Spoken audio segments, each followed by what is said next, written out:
The biggest thing we learned about the Vikings from their Sunday win, and an early look at their trip to Philly on the big stage for Monday Night Football action. It's all coming up next on Superior Sports Talk. KARE 11 sports anchor Reggie Wilson covers the Twin City sports scene non-stop. Luke Inman is ready to put him on the hot seat. That's what you're going to do to me? Instant analysis. Yanked. Out you go. Post-game breakdowns and red-hot takes. The Timberwolves need a stitch. Reggie and Luke give you a daily dose of Minnesota sports with Superior Sports Talk. Part of Locked On Sports Minnesota. And it starts now. Back in the lab, Reggie and Luke back at it. Another episode, Superior Sports Talk, presented by Locked On Sports Minnesota, your daily 30-minute breakdown of everything Minnesota sports, which, by the way, you can now find streaming on your Roku or Amazon Fire devices. So be sure to look out for our Locked On Sports Minnesota app there as well. That's Reggie Wilson on Twitter, at Reggie Wilson TV and KARE 11. And Reg, Vikes 1-0, Monday Night Football on the horizon. It's our first hump day of the NFL season, so plenty of action to dive into. Yeah, man, it sucks that we got to wait a whole other day to get into the Vikings action and then wait a whole other hour because they're the second of a doubleheader on Monday night. But you know what? It's okay because football is back. However we can get it, right? Yeah, that's right. Hey, lots to get into, but first, remember, follow along on the Locked On Minnesota YouTube channel. Hit the subscribe button there, and on Twitter, give us a follow at Locked On MIN. Remember, we're a podcast too, free and available, all platforms, Spotify, Apple, you name it. We got it. Tons of great choices over there. The Ron Johnson Show, The Football Party, and more. Your one-stop shop with endless Vikings talk with local experts. Do us a favor, hit the subscribe button and drop us a 5-star review. All right, to football we go. And how about this, Reg? It's the NFL.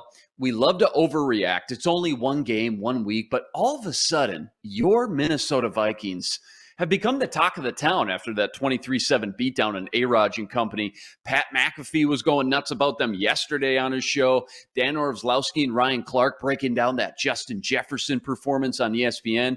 Even Colin Cowherd, he doubled down saying they're a 12-13 win team. I mean, it's almost too much. What are we doing here, Reg? It's too much pressure. The bar's getting raised too high too soon. Yeah, it's funny though, small sample size. I think, kudos to the Vikings for coming out and doing what they were supposed to do against the Packers, which is dominate.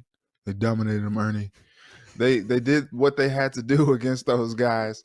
And what's funny is that lead, it's 23-7. We could be talking about an even more impressive game if some of those drives didn't stall for field goals instead of touchdowns. And I mean, that would be even more of an overreaction that we would have this week. I think, it's good to, get this season going, to get a little bit more tape on the Vikings to figure out, okay, exactly what are we looking at here? We saw them against the Packers. They were juiced up. They played well against them. But, against some of this other competition, like what can we expect from them? And I think the Eagles game is going to give them a pretty good measuring stick of where they are and how they stack up. But, 1 weekend, and you have to like the things that you saw. When there is going to be more tape on the Vikings, then maybe you do see some things that, maybe they have to evolve a little bit. And that's going to be the challenge with KOC. Like, how does he evolve, because, with the Rams, Sean McVay had to really kind of revitalize, refresh his approach and his system because not that he was getting found out, but some of the things that he was doing was kind of getting a little stale. Maybe it wasn't working like he wanted it to. I mean, you look at that Super Bowl game that they had against the Patriots and they couldn't do anything. Like the Patriots had their number. And he came back, that next season, the next few seasons, and he really kind of revitalized some things, got Jared Goff out of there, revamped the offense again with Matthew Stafford. They go to the Super Bowl and win it. So, like, how can Kevin O'Connell continue to evolve this offense? We see all the window dressing. We see all the pre-snap motions and things like that. What is going to be different? Because I think we all kind of think and believe that they have not really shown their full cards as an offense, especially being that, there was a heavy emphasis on JJ and not some of the other guys. I know Kirk is going to spread the ball around a little bit more and other guys are going to eat and get theirs as well. What does that look like? It remains to be seen. Yeah, good point, by the way. McVay, 3 points the Rams scored against the Patriots. Remember, pretty boring, low-scoring Super Bowl, 13-3. He learned from, he grew from, and then again came back and ultimately hoisted the Lombardi Trophy of his own. CBS Sports dropped an article this morning highlighting one big thing we learned from each NFL team following Week 1. For the Vikings, it was... who else? Justin Jefferson getting all the love, noting he will indeed be in that Cooper Kupp role and he will indeed feast this year under KOC. Not much of a big swing there from Jeff Kerr of CBS. I think we all knew that already, but I respect it. Let's dive in a little bit deeper, though, here, Reg. Tell me one thing you learned about the Vikings that you can now say with supreme confidence after Sunday's win. The one thing that I learned from this iteration of the Vikings, and it's probably the most breaking news that I can give, okay? You ready? You listening, Luke? You listening, Mr. I'm ready, Spinman? baby. This is not your Mike Zimmer Vikings. How about that? How about that? How about that? This team just this team just looks different. It has a little bit of a different juice about it. You know, Chris Long, one of our colleagues here in the market, he posed a question on Twitter asking if Clint Kubiak was held back from really kind of like driving this sports car as opposed to kind of driving a hoopty on offense. It's a fair question. I like that. It's a fair question. You know what Mike Zimmer's emphasis was? Running the football. He's going to pound it like that. That's going to be the identity of this team. And, you know, you come out on Sunday and there were so many plays where Kirk was out and empty. It's like, whoa, like, what is this? Like, this is incredible. Look at this, you know, and it didn't necessarily mean that it was all receivers out there. You know, he come out in 11 personnel, but he would make it look different, you know, like maybe Dalvin Cook is out wide or in the slot or, you know, something like that. And he's still finding ways to just manipulate the defense and just kind of throw a lot at them to make them confused out there. And that's something that we have not seen in recent years. And it's funny because like we said, like, not really sure if that was something that Kubiak could have done, but we don't know because we know that Zimmer had his way of doing things on offense and his belief in how things should be run.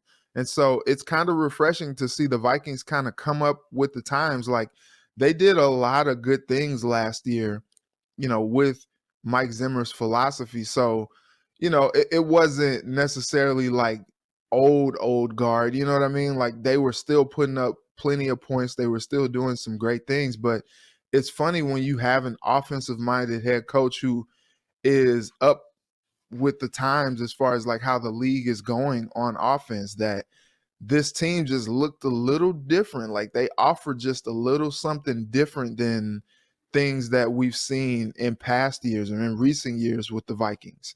And the CBS Sports article put out that Justin Jefferson was the most impressive part of, you know, what this team is doing. And you understand that from a standpoint that Jefferson has a lot to offer. And at one point last season, it was like, okay, this guy is a top flight receiver in this league, and he's not really getting the touches or the targets that he should be getting so that this offense can be successful. And you kind of saw it in week 1 this season. They're like, look, we know who our playmakers are. We're going to put the ball in their hands. Really, we're going to put the ball in his hands, talking about Justin Jefferson, and watch him work. Because what we've seen in the past is when you get the ball in Justin Jefferson's hands, great things happen for this football team. We saw that happen in week 1, and that was something that I think are looking forward to seeing moving forward. It's interesting. Green Bay just didn't seem content to cover JJ at all. I want to know like what it looks like when they start to maybe double when they chip him, when they, start to do some things to make things difficult. But what we saw from Justin Jefferson last season is it didn't necessarily seem to matter, because last season, even when the Vikings were kind of on record that, hey, we're going to make an extra effort to get JJ more involved early and often, that really didn't seem to stop much.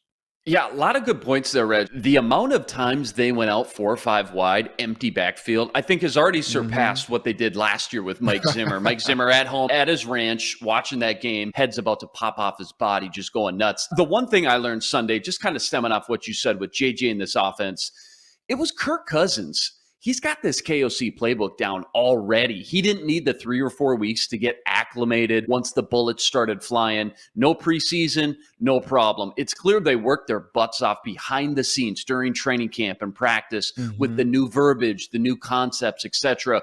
Cousins just clearly has a firm grasp on this new system, and he came out and just buried that notion that this offense is going to need a few games to get clicking because it's a brand new system. It's a whole new world for a quarterback specifically. They weren't perfect by any means. They left some meat on the bone a little bit. You mentioned it. Could have scored more than 23 points. Could have been a bigger blowout. They're going to continue to fine-tune some things for sure. But my counterpoint to that is KOC hasn't even came close to throwing out all his cards on the table yet. He's still got plenty of tricks up his sleeve. And as time goes on, I expect to see a lot more men in motion, a lot more window dressing pre-snap. I expect Kirk to start spreading the ball around. Defenders decide, all right, enough's enough. Time to dedicate 2 guys on JJ at all times, if not even 3. That's fine. I like my chances here with Thielen, Osborne, Irv, even Cook out of the backfield one-on-one. The second thing I learned is that KOC knows what he's doing. He may be young. It may be his first game coach last Sunday,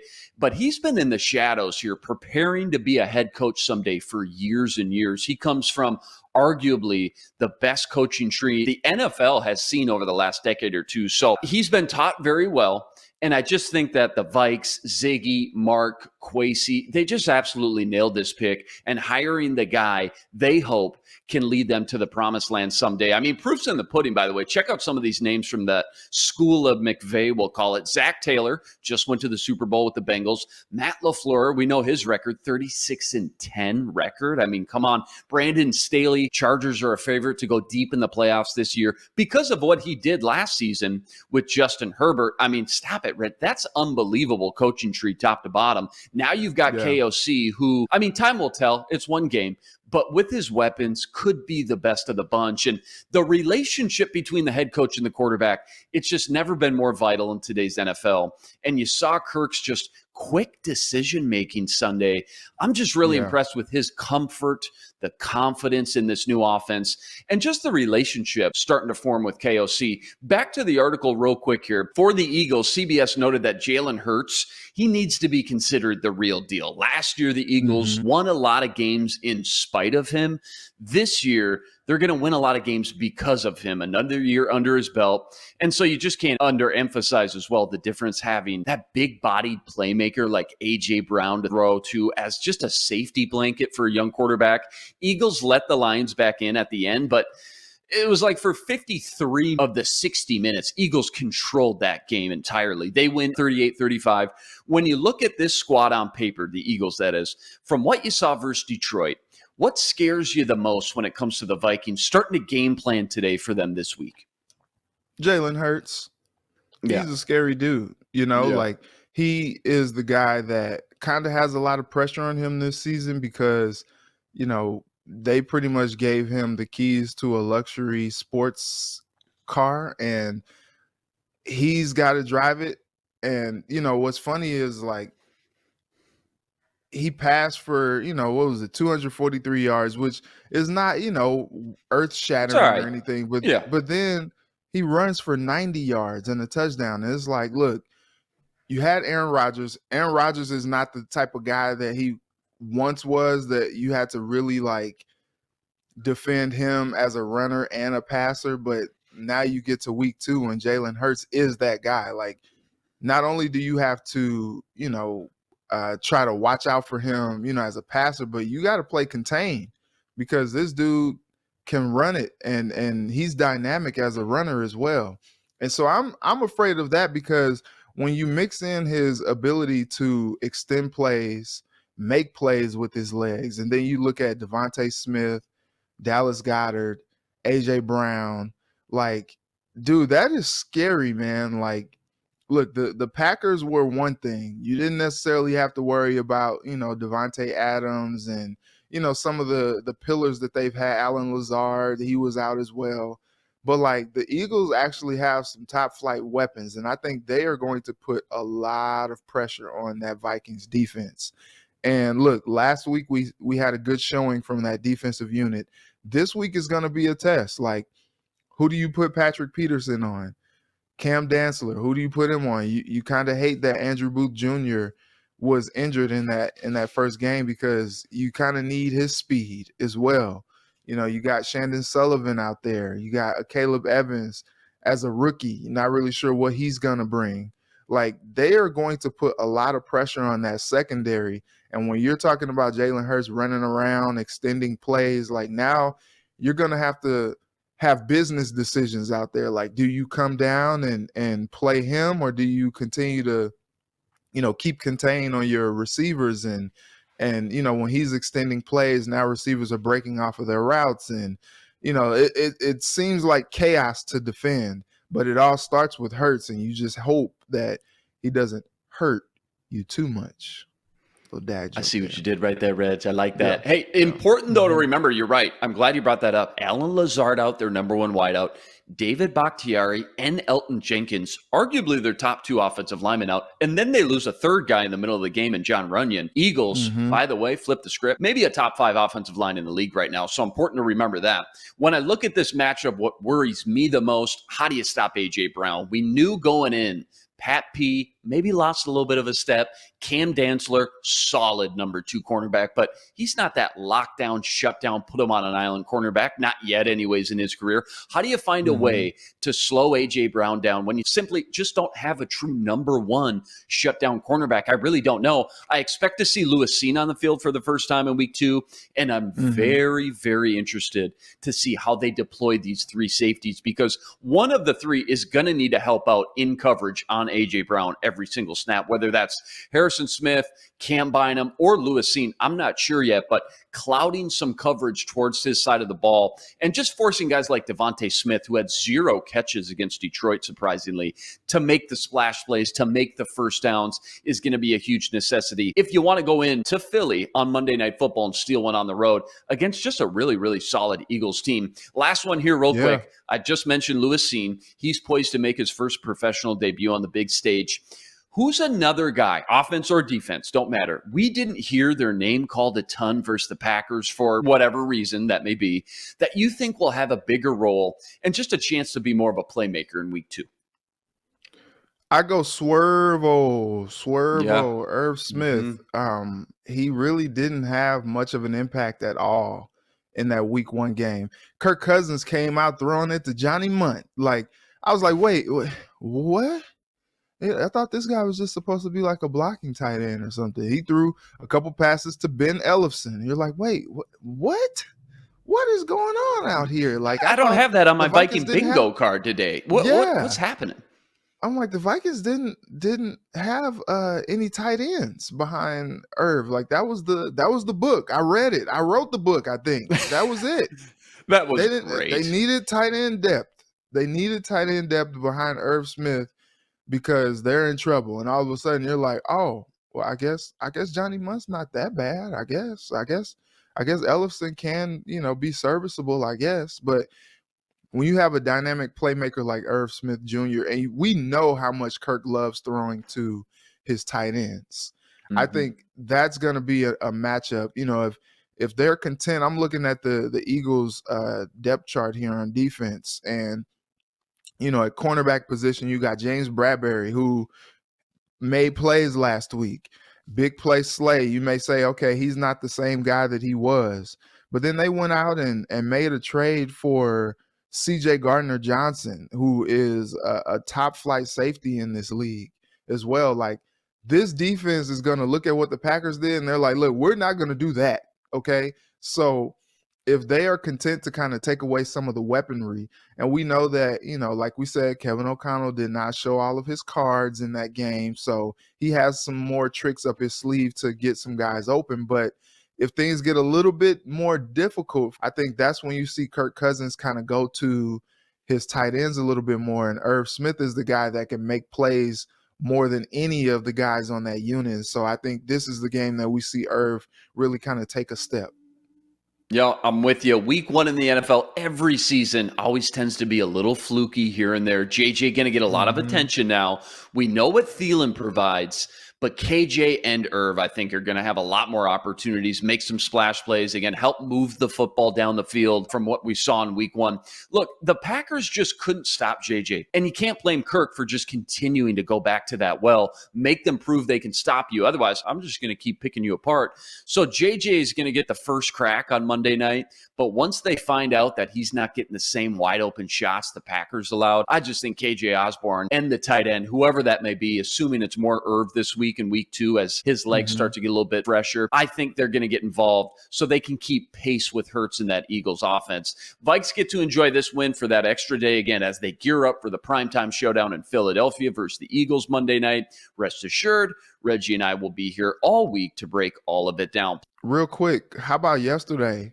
How about yesterday? I'm looking at this depth chart and it has a new name on here on defense. How about, the Eagles signing Janarius Robinson off the What's practice up with squad that? from the Vikings? Pulling a Bill Belichick?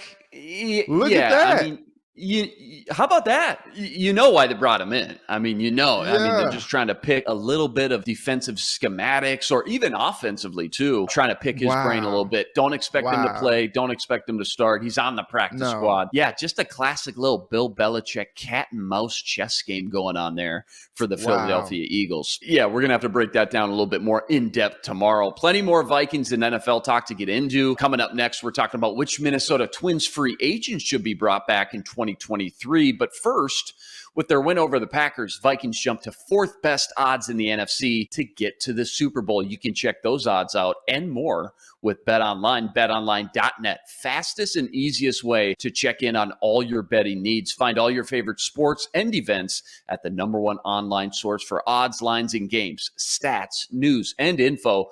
You want it, they got it. BetOnline makes betting easy and is your #1 source for all your betting needs. Go to betonline.net today to learn more. That's betonline.net, where the game starts. And remember, when you subscribe to Locked On Sports Minnesota, you're getting endless Vikings talk with local experts. Sam and Ron talk football every day in the Ron Johnson Show. Reggie Wilson gives you a sports anchor's perspective right here on Superior Sports Talk. And the Minnesota Football Party brings together the top Vikings podcasters in the city. Subscribe to the free Locked On Sports Minnesota podcast feed wherever you get your podcasts and drop us a 5-star review, or find our videos on the Locked On Sports Minnesota YouTube channel. Hit the subscribe button. Leave us a comment. Let us know what you think. All right, to baseball we go. Twins. Oh, my God, Reg, we got one, baby. Let's go. We're back, baby. Don't write them off quite yet, folks. Joe Ryan with the pitching masterclass. It's got a no-no going through 7 when he gets pulled. 9 Ks on the night. Ring him up, sit him down. Giovanni Moran comes in, keeps the no-hitter alive into the 9th, then lets up 3 runs. Not enough, though. Twins win 6-3. They needed it in the worst way. Cleveland wins. Chicago wins. Twins still 5 games back in the Central. Reg, before we get into our free agent topic of choice here, I got to ask, were you screaming at the TV like I was when Rocco pulled Joe Ryan in the middle of a no-hitter? Or are you a little bit more even-keeled when it comes to that, and you can see the method behind the madness? All right. So I was talking to a guy on Twitter last night, and look, I understand the frustration. He's a young guy. He's only a rookie. Let him go out there and pitch. Let him, try to make some history, because these are things that never really happen that often. Like, I get all of that. I have never seen a fan base, with all that the Twins have been through over the last week and a half, really, I've never seen a fan base more upset with the Twins win that I saw last night. Like, I just haven't seen that. And it's like, look, they got the win, y'all. Like, I get it, but like they won. Like, They needed that. They got a chance to sweep the Royals this week. Like the last time they played the Royals last month is literally a month ago. They did sweep them. And it was a sweep on the way to 4 straight wins before they started some losing. They need to win.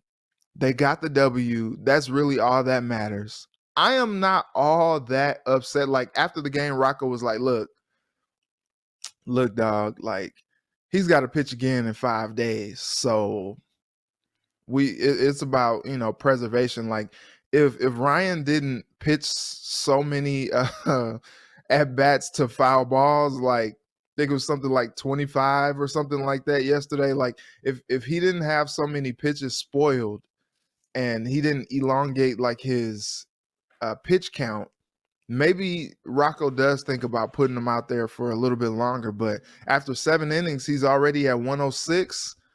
It's like, look, there are so many thoughts that pitching longer doesn't necessarily help or hurt, matters or whatever. Like I don't know. Like I think it remains to be seen. Like talk to the science guys, I guess. Like, but Rocco's the analytics guy, and he played up to his analytics. Like, get him out of there, preserve him for the next start. Look, all I know is the longer that you do something, the more fatigued you are, and the more fatigued you are, the more likely it is that maybe you can get hurt or you can hurt yourself. And Rocco didn't want to put Joe in that situation as a young guy. And I get that. I'm not upset at that. The bullpen had a chance to combine for a no-hitter with Ryan, and that still would have been special. Man, it's kind of tough. He decided to put Moran back out there instead of bringing in Duran.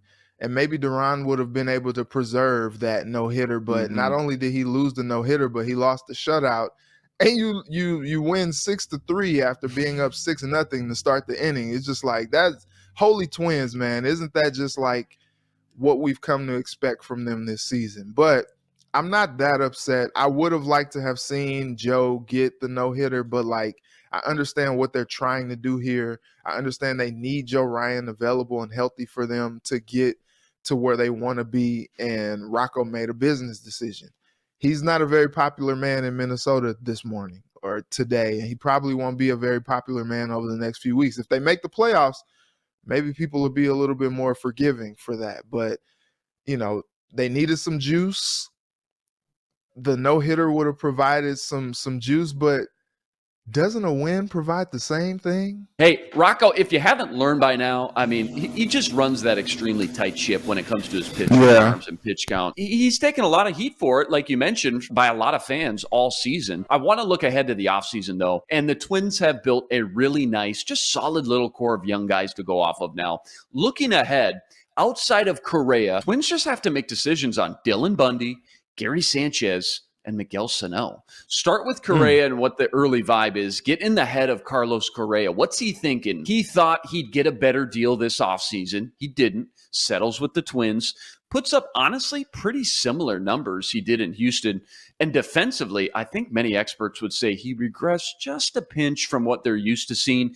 Does he test the waters and try to make more money somewhere else, knowing full well how the market treated him last year and that he really hasn't done much to warrant a pay raise in 2023.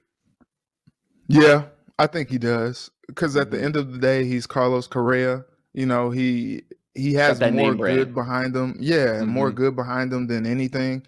And I think, he probably looks and sees, look, the last time they played the Astros, he went on record and said, like, I see myself playing for the Twins for a long time. And it's like, all right, Bucko, like, you say that now, but you don't want these problems. Like you've been a part of this for a season now. You see how things go with the Twins. Like, you sure?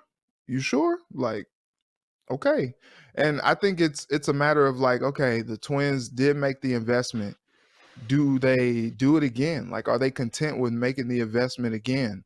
Because you look at what he did this year, and I don't know, like there have been times where you've shown flashes, like, you had multiple games with the home run over the last week, and you're just like, okay, like this is the guy that, but then, he has other games where he comes out, he's maybe 1 for 4, 0 for 4, something like that. And you're just like, okay, I don't know what to think about this guy. I think if he was a little bit more consistent, if he was just lighting it up this season, I think that's when things and decisions have to be made that are a little bit more tough, or maybe like it makes it a slam dunk that the Twins are like, oh yeah, whatever the guy's number is, we got to keep this guy.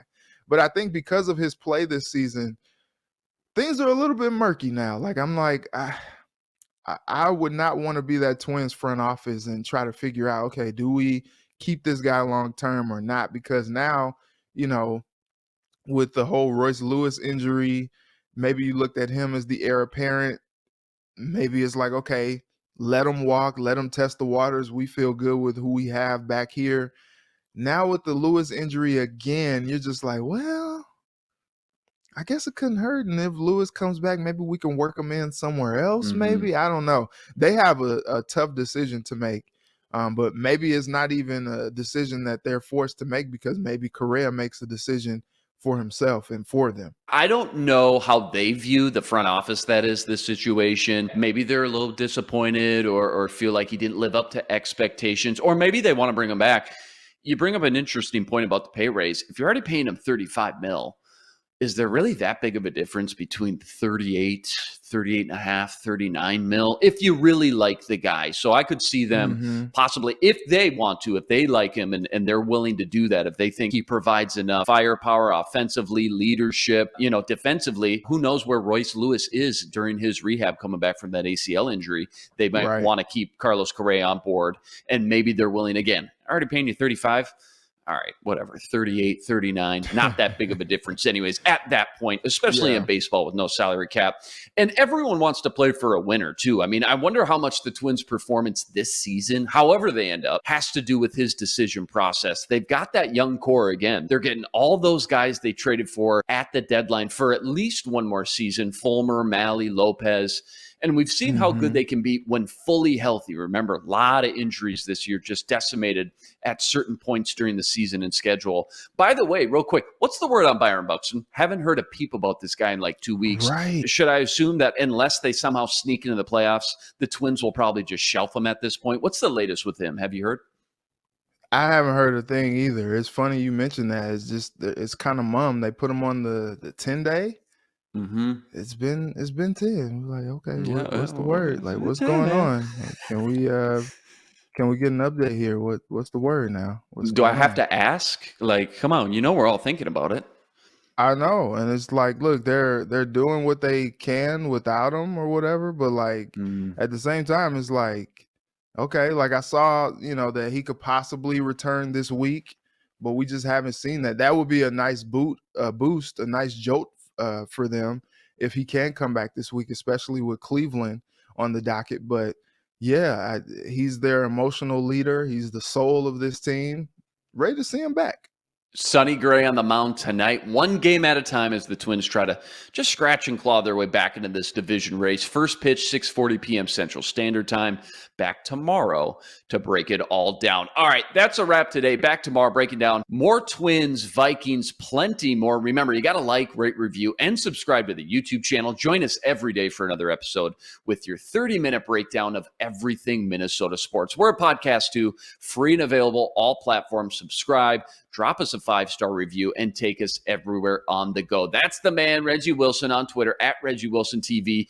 Check him out every night up on KARE11. I'm Luke Inman on Twitter, at Luke_Spinman. Special thanks to our producer, Matt DeBritz. Tune in tomorrow to Superior Sports Talk, part of Locked On Sports Minnesota. For Reggie, I'm Luke. Until tomorrow, signing out.